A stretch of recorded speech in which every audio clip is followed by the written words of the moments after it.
Hello there and welcome to this week's Granny's Garden. Now it's a lot warmer certainly today than it was last week. But the real cold here in the mountains is in January and February. It's now mid-December, so I do have a window of about 2 weeks, but because Christmas is coming and New Year's is coming, oh the birds, goodness, I need to get things done now. Basically what I want to do today is group all my outside pots together, get them wrapped up either in burlap and or bubble wrap, and get them ready for that really cold snap that does come every single year, whack, as soon as the new year finishes. You might even get a peek at some of the ceramics that I've got from my new Maceta garden. So let's get cracking. Now we're going to start with the easiest part, which is moving the smaller pots up into the protected porch. This porch is covered, but even so you get prevailing winds coming from the west, sweeping all the way through. So I'm going to put bubble wrap as well, but at least the snow and the frost doesn't hit them every night. So I'm going to move this one, which is in the plant hospital area. As you can see, there's only one real plant in the plant hospital area, which is the Hydrangea vanilla fraise that I lifted a couple of weeks ago. This beside is just a ceanothus. I haven't had a chance to plant it yet, and I won't plant it until spring. And then around the corner, I have a couple of smaller pots. One of them is an adorable little ball cypress that's been growing from a seed. Look at it, with its awesome colours, and it's all teensy weensy. But it'll soon grow up, sorry the sun is in your eyes, to be a big baby like this. Oh my goodness. They are such beautiful trees. So let's get those under protection first before we start on anything more major.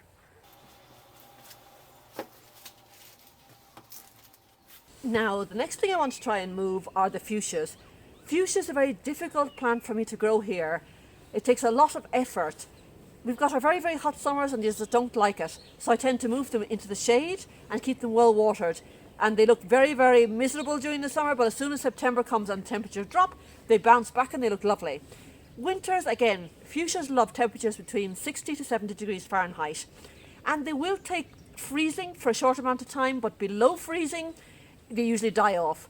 So what I'm going to try and do is move this pot up into the porch, bubble wrap it and see how we go. In January and February, when the temperatures really plummet below that freezing point, we'll just see what happens. It's worth a try anyway. The only problem is these are quite heavy, and because it's been raining and the soil is sodden, they are even heavier. So I'm just going to get out a little dolly and see if we can get them up onto the porch.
Now the next two pots I'm going to tackle are these two.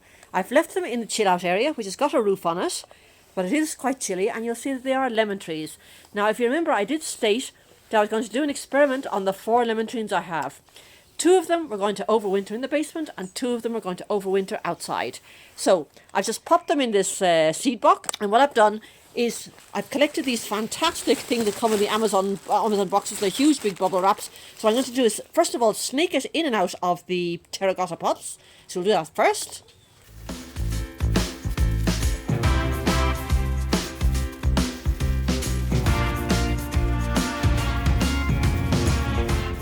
Well, as you can see, this bubble wrap was an absolute perfect size for this terracotta pot. You can see there's already some cold wind damage here from the cold on this plant. So the next thing I want to do now is sort of build a wall, a wind barrier. So what I'm going to do is put 4 of these bamboo stakes in each corner.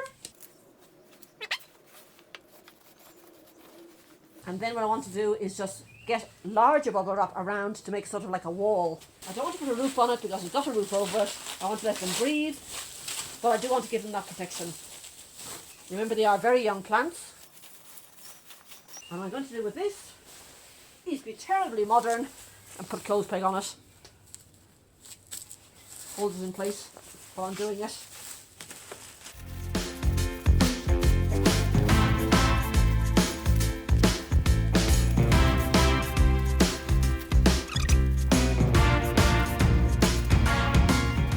And now I'll just get in close so you can see that inside they're snug as a bug in a rug. As I said, they are young plants and it's a bit mean to leave them completely out in the open and exposed when they're that young. But we'll see how they get along. That is all part of the experiment. And now what we're going to do is head over to the Maceta garden. Right, so you're getting a little preview of the future Maceta garden. Remember, Maceta is the Spanish for flower pot. And this is the area I wanted for as a container garden, and I wanted to represent the different areas of Spain. So I was going to have groupings of terracotta pots and then mixed in ceramics from 3 different areas. 1, the coastal area of Spain, 2, Andalucía, and 3, Talavera de la Reina.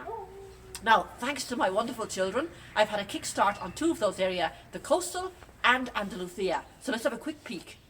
This is my first grouping of pots, and it represents Andalucía. Now, if you've ever been to the patios of Andalucía, you often get solid blue, but I'm not looking for a solid colour. I'm looking for a beautiful mixed colour. So I've gone for the green hues. Beautiful green hue over a beige base. Absolutely gorgeous. It's from a village called La Rambla in Córdoba.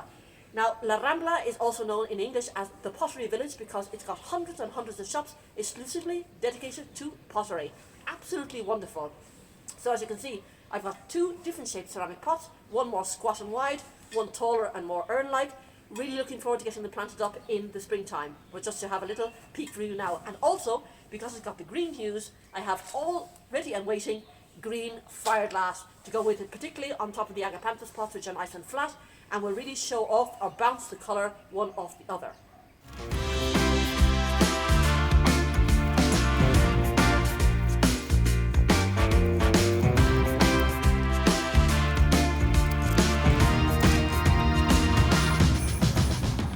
Now later on I will be coming in and giving a lot more wrapping up, down, up and down to protect them, but that's the general idea. I will have about 2 or 3 more layers, making sure I get right down to the bottom and over the top.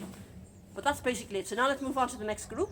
Now this little group, as you see, has got no ceramics. It's just got different shapes and sizes of terracotta pots, and actually it's quite nice because it has a light inside it, so it's absolutely lovely when it's lit up at night. The mascara is looking a bit sad because it has been quite cold recently, but okay, it'll survive. It always does.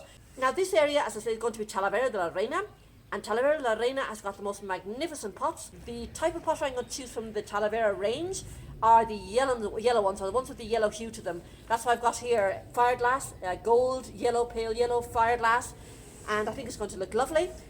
I have them on order and they'll be arriving in spring, and I'll be locating 2 of them. I've got one tall one and one smaller one, both of them with yellow and slightly blue hues to them. Absolutely wonderful. Just wait and see what happens in spring. Now the last area I have is the coastal. As you can see, completely different vibes. These are from Fuchsias in Malaga. Absolutely gorgeous town, absolutely gorgeous pottery. As you can see, this pottery is a totally different vibe from the one from Andalucía. This is very bright and a lovely blue, picking up the blue of the sea coastal area. And also I've got fireglass for this next spring is going to be blue, of course. Nice shapes as well. I always like the low squat ones, and then a slightly tall urn-like shape in the back mixed in with the other ones I've got. Now remember, if you remember from planting the bulbs, in this terracotta pot behind, which is flat, I have a blue and white vibe going on as well. I have white daffodils with blue muscari. So again, it's going to pick up the tones on the coastal pots. Now the last 2 pots I need to deal with are these 2 here. This one has got the Japanese maple and this one has got a hydrangea. I don't want to move them, they're quite big, so what I want to do actually is just put a thin layer of bubble wrap around it, and then I think I'll probably put some burlap, and maybe I might even put a bow on it. I don't have a red bow, I think I might have some blue ribbon, so we'll see what happens anyway, but just to make it a little bit pretty for the holiday season. But also, here I'm not protecting the plant, I'm actually protecting the pot itself. So a thin layer of bubble wrap first, and then I'll see if I can find some burlap. I think I've got some in the basement, and we'll do something around it and maybe just tie a bow on it to make it look pretty for the holiday season.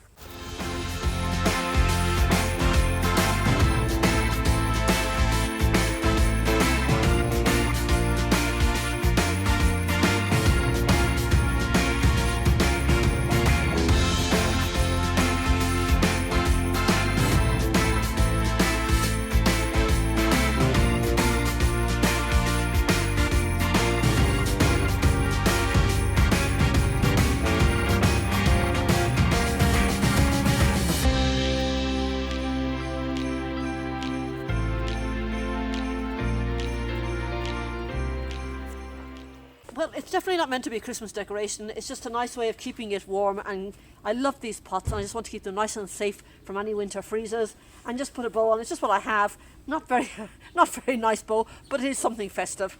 I just need to do 2 more things to finish up the gardening year, which will over the next 2 weeks. The first is I'm getting in some beautiful amaryllis bulbs called Carmen.